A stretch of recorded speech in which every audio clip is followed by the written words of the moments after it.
Sr. Presidente da República, Sr. Presidente da Assembleia da República, Primeiro-Ministro e demais membros do Governo, ilustres entidades, altas autoridades e distintos convidados, senhoras e senhores deputados, funcionários da Assembleia da República. Sr. Presidente da Assembleia da República, permita-me antes de mais que me solidarize com toda e cada palavra das suas intervenções na sessão anterior. Partilhamos do mesmo embaraço perante o desrespeito que aqui foi demonstrado por alguns, pelo nosso povo irmão.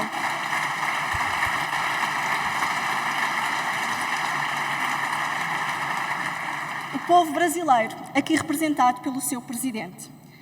Quando assinalamos o 49º aniversário da Revolução dos Cravos, temos a particularidade de coincidir com o ano do centenário de Natália Correia, mulher de Abril e um nome incontornável da cultura portuguesa que não posso deixar de evocar.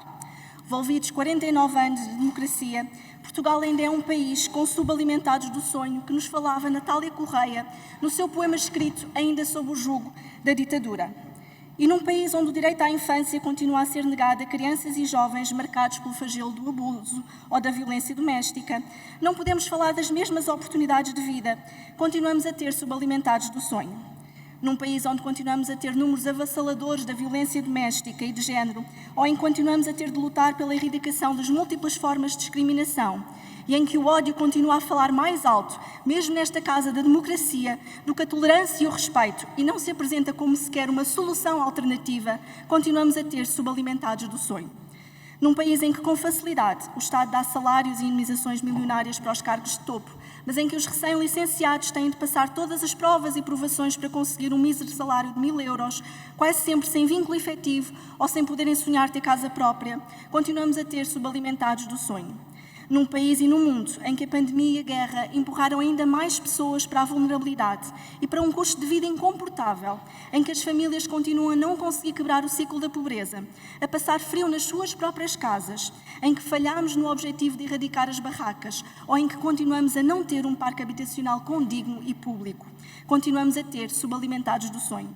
Num país em que os pensionistas e reformados recebem pensões de valores que os obrigam a optar entre comer ou a pagar a medicação, continuamos a ser subalimentados do sonho.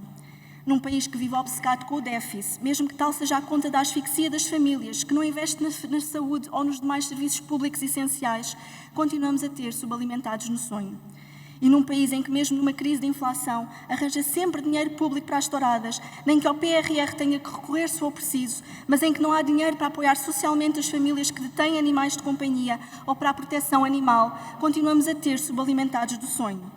Num país que gasta milhões de euros do erário público em borlas fiscais para quem mais polui e lucra e, do outro lado da moeda, não investe na conservação da natureza ou da biodiversidade, ainda que no momento em que celebramos Abril estejamos apenas a 6 anos e 86 dias de atingir o ponto de não retorno, continuamos a ter subalimentados do sonho.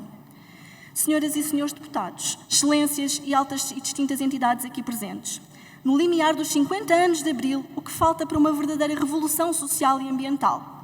Não é um revisionismo histórico de um modelo e de uma governança que todos nós conhecemos e que Abril derrubou. Muito pelo contrário.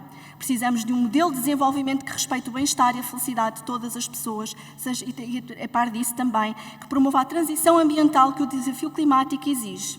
E o que falta então para para que deixemos de ter subalimentados do sonho? Estamos subalimentados das liberdades que Abril almejou. Não de sonho, porque as aspirações e a vontade de mudança de paradigma são claras e o rumo democrático que todos nós, ou pelo menos a maioria desta casa parlamentar, pretende definir, é também ele bem claro. Sejamos assim pacientes na revolução e nas liberdades que estão por cumprir, porque como afirmou Natália Correia, esse nome maior de Portugal, foi a impaciência que nos libertou. E sejamos fazedores de sonhos, através do poder que temos de mudar a lei e com ela a vida e o rumo das pessoas, dos animais e da natureza.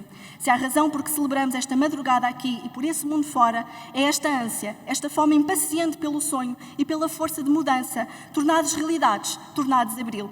Viva 25 de Abril, viva Portugal!